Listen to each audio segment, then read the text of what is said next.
Two men are thrown into the exact same dark, damp stone dungeon on the exact same freezing morning. They are fed the exact same stale bread, mocked by the exact same cruel guards, and faced with the exact same execution date. By the third night, the first man is weeping violently, tearing his skin against the rough floor, completely destroyed by psychological terror. But in the opposite corner, the second man sits entirely still. His pulse is slow. His breathing is steady. He looks out through the rusted iron bars at the moonlight with a quiet, genuine smile on his face. How can two human beings experience the exact same nightmare, yet inhabit two completely different internal realities? It isn't genetic luck. It isn't emotional numbness. And it certainly isn't blind optimism. The second man knows something about the human mind that modern society has spent centuries trying to make you forget. He has unlocked a psychological vault, a mental framework so extraordinarily powerful that it renders a person completely immune to chaos, betrayal, heartbreak, and physical ruin. Why do most people spend their entire lives chasing a form of happiness that crumbles the moment life gets difficult? What is the single psychological mistake you are making every single morning that guarantees your peace will be stolen? And what did the ancient masters discover about human contentment that allows a person to stand in the middle of a burning world and remain utterly untroubled? To understand why some people remain unshakably peaceful while others collapse under the mildest pressure, we have to look at a wooden merchant vessel caught in a catastrophic storm off the coast of ancient Greece over 2,000 years ago. The sky had turned the color of bruised iron. Towering waves crashed over the wooden deck, snapping the main mast like a dry twig and washing the ship's cargo out into the churning sea. The seasoned sailors, men who had spent their entire lives on the water, fell to their knees in absolute terror. They wept, screamed out to the gods, and tore their clothes, paralyzed by the overwhelming certainty of their impending death. Sitting near the stern of the violently rocking ship was the philosopher Pyrrho of Elis. Pyrrho didn't panic. He didn't scream. But he also wasn't ignoring the storm. He saw the freezing water, heard the deafening thunder, and felt the ship splintering beneath his feet. As the sailors ran past him in frantic hysteria, Pyrrho noticed a small farm pig sitting near a wooden crate on the deck. The pig was quietly eating its food, completely unbothered by the roaring wind, the crashing waves, or the screams of the dying men. The pig wasn't thinking about yesterday. It wasn't obsessing over tomorrow. It wasn't projecting a terrifying story about what would happen if the ship sank. It was simply existing in the immediate second, eating its meal in absolute, peaceful stillness. Pyrrho pointed to the small animal, looked at the screaming sailors, and spoke words that echoed down through centuries. The wise man should bring his mind into that exact state of unbothered tranquility. Let that sink in. Pyrrho had stumbled upon a radical psychological truth that modern neuroscience is only beginning to understand today. Suffering is never caused by the storm outside, suffering is caused entirely by the story your mind invents about the storm. The pig experienced the exact same physical waves as the sailors. It felt the water and heard the thunder. But the pig did not experience ruin. It did not experience tragedy. It did not add a layer of psychological terror onto top of physical reality. The sailors, on the other hand, died 1,000 times in their minds before the ship even hit the rocks. They suffered double, once from the physical danger, and 10,000 times from their own runaway thoughts. Most human beings live their entire lives exactly like those frantic sailors. We walk around carrying a fragile, conditional formula for happiness. I will be at peace only if my bank account stays above a certain number. I will be at peace only if my partner treats me with total devotion. I will be at peace only if my plans go exactly the way I designed them. Do you see the tragic trap you are setting for yourself? The moment you make your inner peace conditional on a world that is chaotic, unpredictable, and entirely outside your control, you become an emotional hostage. You hand the keys to your soul to fate, luck, weather, traffic, and the volatile moods of strangers. You live in a constant, subconscious state of low-grade panic, perpetually waiting for the next wave to crash over your deck and destroy your fragile little castle of comfort. The people who stay happy no matter what do not have easier lives than you. They experience job losses, terminal diagnoses, terrible betrayals, and deep personal grief. The difference is that they have abandoned the childish illusion that the world owes them a smooth road. They don't seek happiness, because they know that happiness is merely a fleeting, high-energy emotion dependent on good news. Instead, they seek ataraxia, the unshakable stillness of a mind that has built an internal sanctuary that no external storm can ever touch. To see what this level of sanctuary looks like inside the highest corridors of ultimate power, look at the life of Emperor Antoninus Pius, the man who adopted and raised Marcus Aurelius. Antoninus ruled the Roman Empire at the very height of its territory and wealth. He commanded millions of soldiers, held absolute power over life and death, and managed an economy spanning 3 continents. By all rights, the immense weight sitting on his shoulders should have turned him into a stressed, paranoid, aggressive ruler. Yet, historical records document that Antoninus Pius was perhaps the most peaceful human being to ever govern an empire. He never lost his temper. He never spoke in a raised, angry voice. He never made impulsive decisions out of panic or revenge. When political conspiracies were uncovered against him, he didn't launch bloody purges. He quietly protected the families of the traitors, ensuring they weren't harmed by angry mobs. When economic crises struck the provinces, he didn't pass the burden to the citizens, he melted down his own gold statues to fund relief efforts. For 23 years, Antoninus governed the most chaotic, violent empire on earth with the quiet, effortless grace of a man taking a morning stroll through a quiet garden. On his deathbed, at 74 years of age, Antoninus lay burning with a severe fever inside his palace at Lorium. His body was failing, his breath was shallow, and his generals stood around his bed in tears, knowing that the era of great peace was coming to an end. The tribune of the imperial guard walked into the dim room, bowed low, and asked the dying emperor for the daily military password, the single word that would command the entire Roman army for the next 24 hours. Antoninus Pius slowly turned his head, looked at the soldier with calm, loving eyes, and whispered his final word to the world. Equanimitas. Equanimity. Steady mind. He closed his eyes and drifted into eternal sleep with a quiet smile on his face. Antoninus didn't leave his soldiers a password of war, conquest, or power. He left them the exact secret that had kept his soul unbroken through 2 decades of chaos. He proved that true strength is not the ability to control the world around you, true strength is the absolute refusal to let the world control the mind inside you. Now ask yourself honestly, what would your life look like if you adopted equanimitas as your daily operating system? What if, when someone insulted you, cut you off in traffic or delivered bad news, your instant biological default wasn't panic, anger, or defensiveness, but cold, unshakable equanimity? Consider the story of Demetrius the Cynic, a philosopher who lived during the tyrannical reign of the Roman Emperor Nero.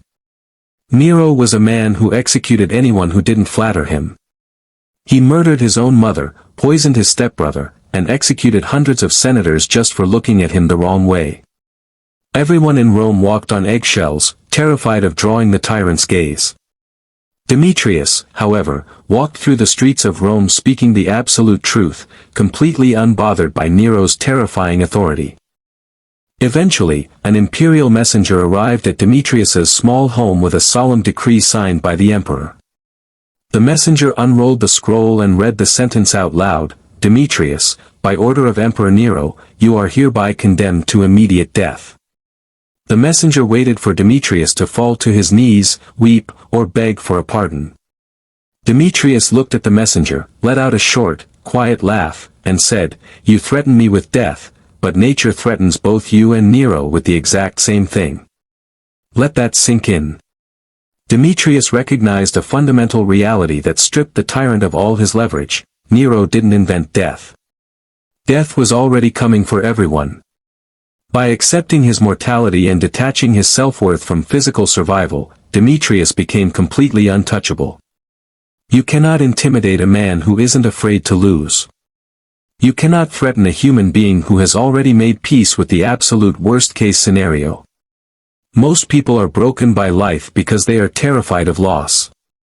They spend their days anxiously clutching their status, their money, their youth, and their comfort, blind to the fact that the tighter you clutch something, the more power it has to break your heart when fate takes it back. The people who stay happy no matter what have mastered the art of holding life with an open hand. They enjoy their wealth, their relationships, and their health while those gifts are present, but they never forget that everything in this world is on temporary loan from nature. And when nature calls the loan back, they don't scream or curse the sky, they simply hand the gift back with a quiet, grateful heart.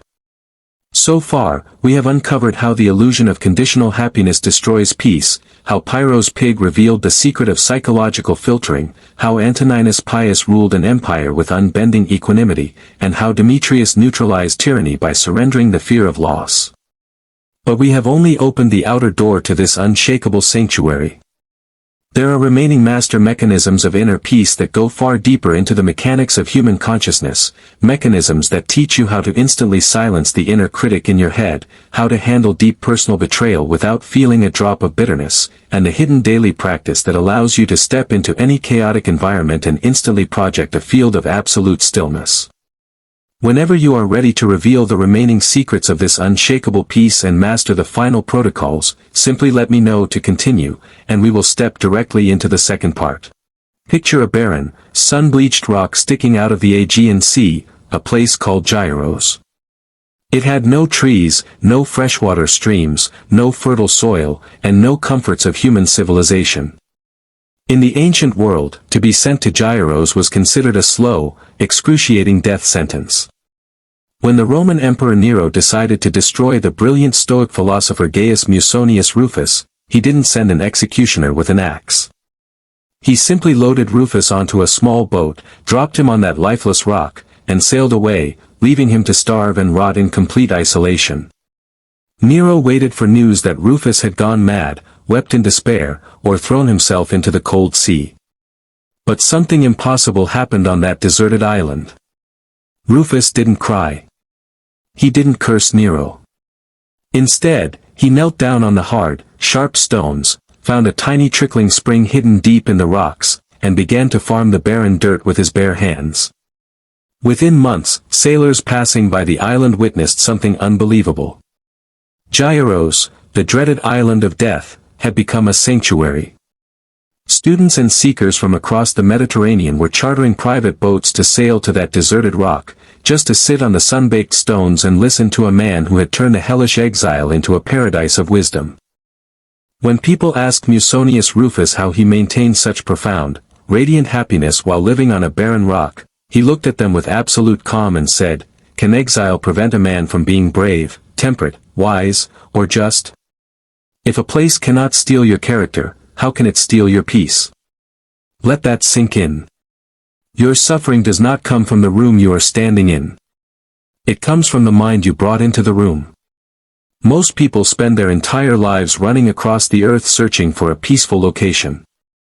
They say, if I move to a new city, if I get a bigger house, if I change my environment, then I will finally relax.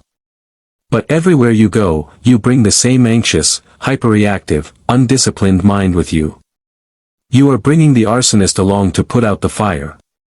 Consider the famous metaphor taught by the Stoic master Chrysippus over 2,000 years ago. Chrysippus asked his students to imagine a dog tied by a rope to the back of a moving wooden cart. The cart is going to move forward down the road whether the dog likes it or not. The dog has two choices. Choice 1, it can fight the rope, dig its claws into the dirt, scream in agony, and be violently dragged along the dusty road, getting battered, bloody, and broken every inch of the way. Choice 2, it can look at the direction the cart is moving, stand up on its own four legs, and run gracefully alongside the cart, enjoying the fresh air and the scenery as it travels. Look at how you react when fate moves the cart in a direction you didn't plan. When traffic delays you, when a rainstorm ruins your event, when an unexpected bill arrives, or when someone breaks a promise, you dig your claws into the dirt and scream. You fight against reality. You burn your life energy demanding that the universe rewrite its laws just to accommodate your personal preferences. The cart moves regardless. Your anger doesn't stop the rain. Your panic doesn't pay the bill. Your frustration doesn't speed up traffic. The only thing your resistance accomplishes is making sure you get dragged, battered, and bruised along the way. The people who stay happy no matter what have learned to run alongside the cart. They practice radical, immediate acceptance of reality as it is, not as they wished it to be. When a storm hits, they don't waste 10 seconds wishing for sunshine, they pull out an umbrella and keep walking. When a door closes, they don't spend 3 years banging their fists against the wood, they turn around and look for the open window. They stop fighting the rope, and in doing so, they unlock absolute emotional freedom.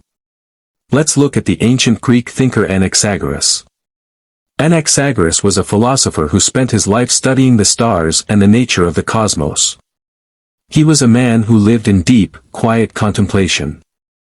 One afternoon, while Anaxagoras was delivering a public lecture in Athens, a terrified messenger ran up to the stage, interrupted him, and delivered news that would have shattered any normal father. His beloved, young son had just died in a sudden, tragic accident. The crowd gasped. His students wept. Everyone waited for Anaxagoras to collapse into grief, tear his clothes, and curse fate. Anaxagoras stopped speaking. He looked down at the floor, took a slow, deep breath, and turned to the messenger. With a quiet, deeply peaceful expression, Anaxagoras said, "I knew when I fathered him that I had begotten a mortal being." He then turned back to his parchment and continued his lecture without a single tremble in his voice. Anaxagoras wasn't a cold monster who didn't love his child. He was a human being who had already made peace with the fundamental laws of nature before the crisis hit. He understood that every single thing you love in this world, your parents, your children, your wealth, your youth, is a temporary gift held in trust from the universe. When you spend your life pretending that bad things only happen to other people, you leave your heart completely exposed. The moment loss arrives, it shatters you because you lived in a fantasy world where death, sickness, and change didn't exist. The mind that stays peaceful is a mind that has already rehearsed reality. When you wake up every morning and acknowledge that life is fragile, that people are unpredictable, and that comfort is temporary, you stop being shocked when the world acts like the world. You cherish every second of peace while it lasts, and when difficulty arrives, you handle it with the quiet dignity of a person who knew what game they were playing all along.